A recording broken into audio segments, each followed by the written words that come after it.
Wala tadabaru. Huwag kayong magtatalikuran. Ang ginagawa natin, nagtatalikuran tayo.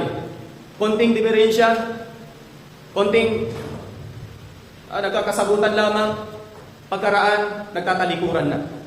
Kapag nagkakatagpo sa town, nagkakatagpo sa mga daan, umiiwas, naghahanap ng ibang daanan. Kapatid sa pananampalatayang Islam, Muslim po tayo.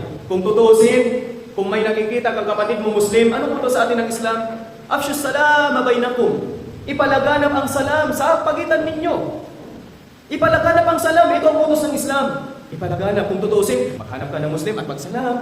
Hindi yung iiwasan ng kapatid mo Muslim na alam mo, kapatid mo sa Islam. At ang pagsalam sa kanya, sunnah muakkada. At ang pagsagot naman ay obligado.